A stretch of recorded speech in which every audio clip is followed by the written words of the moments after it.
গাজায় ইসরায়েল ও হামাসের যুদ্ধবিরতি কার্যকর হলেও সম্পূর্ণ শান্তি ফেরেনি। আংশিকভাবে সৈন্য প্রত্যাহার করেছে ইসরায়েল, তবে গাজার অর্ধেকের বেশি অংশ এখনো তাদের নিয়ন্ত্রণে। চুক্তি অনুযায়ী শুরু হয়েছে বন্দি জিম্মি বিনিময় প্রক্রিয়া, আর ঘরে ফিরতে শুরু করেছে ক্লান্ত ক্ষুধার্ত ফিলিস্তিনিরা।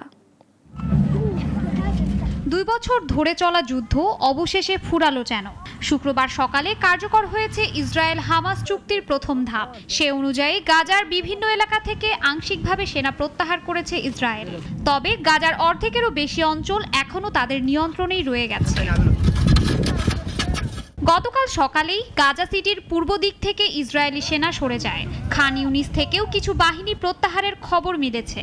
ইসরায়েলি প্রতিরক্ষা বাহিনী জানিয়েছে সেনারা নতুন সীমারেখা বা ইয়েলো লাইন বরাবর অবস্থান নিয়েছে, তবে যে কোনো তাৎক্ষণিক হুমকির জবাব দিতেও প্রস্তুত তারা। এই চুক্তি মার্কিন প্রেসিডেন্ট ডোনাল্ড ট্রাম্পের শান্তি পরিকল্পনার প্রথম ধাপ।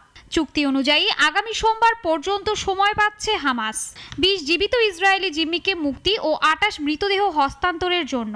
বিনিময়ে ইসরায়েল ছাড়বে প্রায় 250 ফিলিস্তিনি বন্দী এবং আটক আরও 1700 নাগরিককে। একই সঙ্গে প্রতিদিন 600টি ত্রাণবাহী লরি গাজায় ঢোকার কথা রয়েছে। তবে যুদ্ধবিরতি কার্যকর হলেও দিনের প্রথম ভাগে কিছু এলাকায় বিমান হামলার খবর দিয়েছে প্রত্যক্ষদর্শীরা।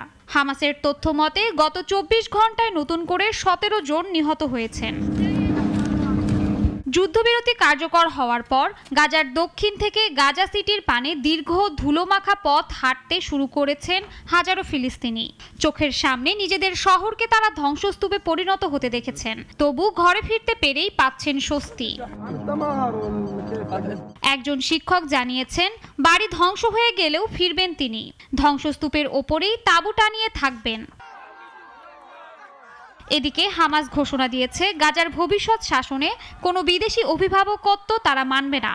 অন্যদিকে ট্রাম্পের পরিকল্পনা অনুযায়ী অন্তর্বর্তীকালীন প্রশাসন গঠনের দায়িত্ব পাবে বোর্ড অব পিস, যার প্রধান থাকবেন ট্রাম্প নিজে, সঙ্গে টনি ব্লেয়ারও।